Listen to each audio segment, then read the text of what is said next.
Esta mensagem está chegando até você através dos amigos e mantenedores da Igreja Gerados pela Graça no Brasil e Life by Grace Church nos Estados Unidos. Que a graça de Deus, a virtude, o Shalom do Senhor inunde o seu coração agora, em nome de Jesus.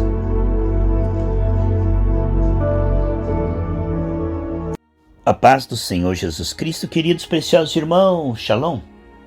Minha Bíblia está aqui aberta em João capítulo 8. Vamos para a segunda parte do tema Gerados pela Graça. Estamos falando do contraste entre João Batista e Paulo.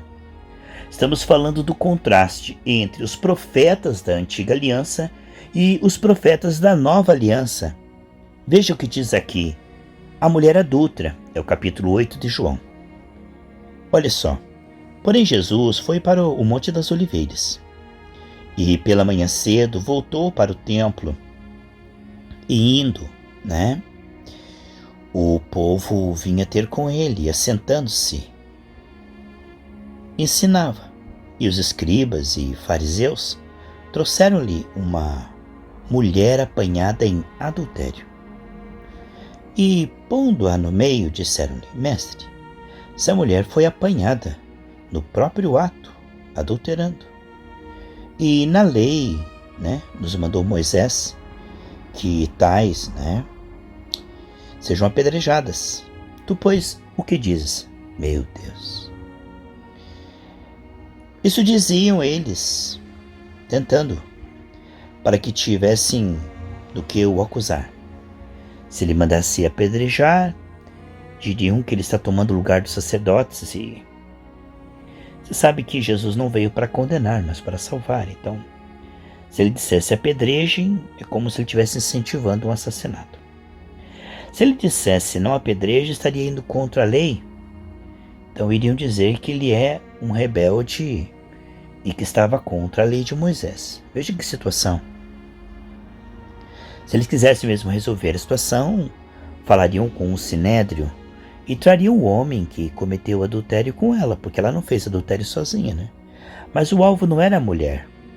É para tentar Jesus, para ver se pegavam a sabedoria em pessoa. É claro que ele é mais sábio do que todos eles, E disseram: vimos essa mulher, Ela é uma pecadora. Mas Jesus olhou, Todos pecaram e carecem da glória de Deus. Ninguém tinha merecimento para julgar aquela mulher, Até o pastor Clavo falou sobre isso outro dia. Servo alheio. Quem vai julgar é Deus no juízo final, Nós podemos pregar o arrependimento, orientar, mas não cabe a nós, apedrejar ninguém. Mas Jesus, inclinando-se, escrevia, com o dedo na terra. E como insistissem, eles ficaram ansiosos, Não vai dizer nada. Eles queriam pegá-lo e ele quieto ali escrevendo, Perguntaram-lhe,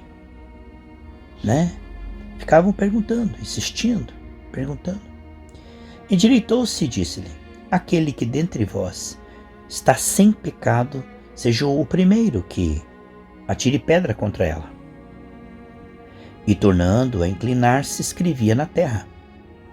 Quando ouviram isto, saíram um, a começar pelos mais velhos, que tem mais consciência de pecado, e chegando na idade mais velha, realmente sabe que precisa da misericórdia de Deus. Até os últimos. Ficaram só Jesus e a mulher, que estava no meio.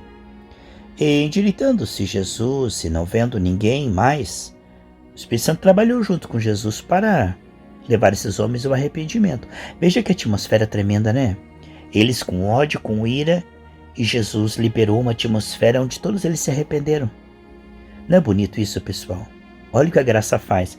A graça não é desculpa para o pecado.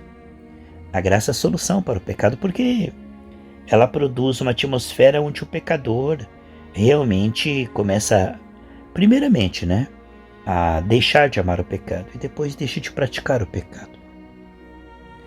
Endireitando-se Jesus e não vendo ninguém mais do que a mulher, disse-lhe: mulher, onde estão os teus acusadores, Ninguém te condenou? E ela disse: ninguém, ninguém, Senhor. E ele então disse-lhe Jesus: nem eu também te condeno. Vai-te e não peques mais. Sabe, em 2 Timóteo fala que Deus nos deu o espírito de moderação. Você nunca vai ver a moderação senão numa pessoa cheia do Espírito Santo. Sempre você vai ver os extremos, ou do fanatismo ou da permissividade, né? O evangelho da porta larga, onde tudo é permitido, que Deus é amor e se o dinheiro está caindo ali do dizimista, né? Não importa o que ele faça, não importa absolutamente, porque eles não se importam com a alma eterna da pessoa, né? Então esse evangelho da porta larga é proibido proibir. O evangelho do oba-oba pode pecar porque Deus é amor, ele não se importa. Então a graça não veio para dar uma desculpa dizendo que o pecado não tem importância, que você pode pecar porque uma vez salvo, sempre salvo. Esse evangelho louco, esse evangelho que está levando multidões de mornos para o inferno. E o outro extremo, os fariseus, que querem apedrejar a mulher. O pecador tem que morrer, bandido bom é bandido morto. Vingança, crueldade, imediatismo, cobrança de comportamento. Você tem que mudar e tem que mudar agora, senão você tem que morrer. Tipo, como aquele homem que cobrava, né? Quando saiu da prisão e esganava outros, tem que me pagar agora e é agora. Então, esta falta de misericórdia, compaixão, essa cobrança de comportamento sem cooperar com a pessoa para que ela consiga aos poucos, né? Porque nós também não chegamos aqui com as nossas próprias pernas. Foi um processo onde a graça nos ajudou, né? Então a graça entra aí na moderação. Jesus não absolveu ela dizendo que ela podia continuar com essa vida normal. Mas ele conseguiu não apenas perdoá-la, mas libertá-la do amor ao pecado. Vai e não peques mais. O mesmo arrependimento que aqueles homens que estavam tentando apedrejá-la se afastaram, produziu nela agora uma nova vida, onde ela sai da prostituição. Jesus resolve o problema da prostituição. Não adiantava matá-la, porque Deus não tem prazer na morte do ímpio, vai para o inferno, mas que ele se arrependa e se converta nessa vida. Olha que coisa maravilhosa. Jesus resolveu o cerne do problema. O problema era o pecado. Não era matar o pecador, nem julgá-lo.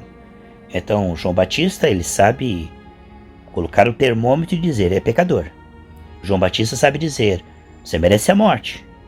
Isso é correto, porque realmente o pecador, segundo a lei, merecia a morte. E realmente era pecador. Mas Jesus vem com uma ênfase totalmente diferente, gerando nessa mulher uma nova vida. A graça vem porque a lei estava enferma pela carne. A graça vem nutrindo. Este é uma melhor definição do amor: ajudar a pessoa a conseguir algo que ela nunca conseguiria sozinha. Deus amou o mundo que enviou Jesus.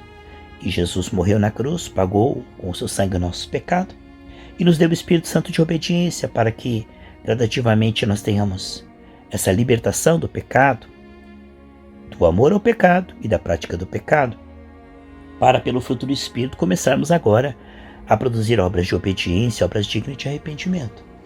Veja que o Evangelho da Graça, que gera pela graça uma nova criatura, uma nova pessoa, justiça de Deus, faz com que as pessoas consigam agora se libertar do pecado.